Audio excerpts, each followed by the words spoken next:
Municipal ఎన్నికలకు సంబంధించి state election commission ఎప్పటికప్పుడు కూడా అప్డేట్లు ఇవ్వడం జరిగింది. ఆ వెబ్సైట్లో ఎక్కడెక్కడైతే గెలుపొందడం జరుగుతుందో వాటన్నిటి కూడా అప్డేట్స్ ఇవ్వడం జరుగుతుంది. సో టోటల్గా మనం చూసుకున్నట్టయితే 116 యూఎల్బీలకు సంబంధించి కావచ్చు, అలాగే 7 కార్పొరేషన్లకు సంబంధించి ఎన్నికల్లో దాదాపుగా అంటే అన్ని కలుపుకొని చూసుకున్నట్టయితే దాదాపుగా 2996 వార్డ్స్ కూడా ఉండడం జరిగింది. దీంట్లో చూసుకున్నట్టయితే అప్డేట్ మనం బీజేపీ నుంచి చూసుకున్నట్టయితే బీజేపీలో 189 వార్డులను కూడా కైవసం చేసుకోవడం జరిగింది.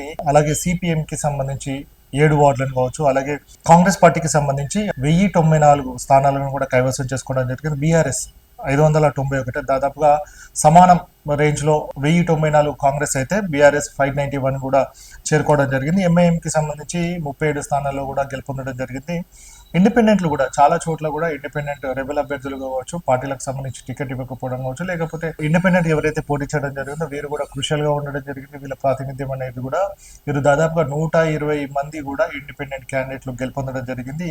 అదర్ రిజిస్టర్డ్ పార్టీస్ అంటే జాగృతి తరఫున ఏదైతే ఫార్వర్డ్ బ్లాక్ నుంచి గెలుపొందడం జరిగిందో వారందరూ కూడా అంటే వారు వడ్డేపల్లికి సంబంధించి పురపాలికని కూడా గెలుపొందడం జరిగింది. కాబట్టి అదర్ రిజిస్టర్డ్ పార్టీకి సంబంధించి 27 మంది కూడా గెలుపొందడం జరిగింది. సో బీఎస్పీకి సంబంధించి ఇద్దరు. సో టోటల్ గా మనకి ఇప్పటి వరకు 2996 వార్డులకు కావచ్చు, మనకి అప్డేట్ లో చూస్తే మాత్రం 2067 మాత్రం టోటల్ గా ఇప్పటి వరకు కూడా ఇన్ఫర్మేషన్ రావడం జరిగింది. సో ఇప్పటి వరకు చూసుకున్నట్టయితే కార్పొరేషన్లకు సంబంధించి ఖమ్మం కావచ్చు, కొత్తగూడెం ముందు రామగుండం కావచ్చు, కరీంనగర్, నిజామాబాద్ కు సంబంధించిన ఈ కార్పొరేషన్లకు సంబంధించి ఇంకా అప్డేట్ అనేది రాలేదు. వాటికి సంబంధించి మిగతా ఈ యూఎల్బీలకు సంబంధించిన పూర్తి అప్డేట్లను మాత్రం మనకు పూర్తి స్థాయిలో స్టేట్ ఎలక్షన్ కమిషన్ ఇవ్వడం జరిగింది.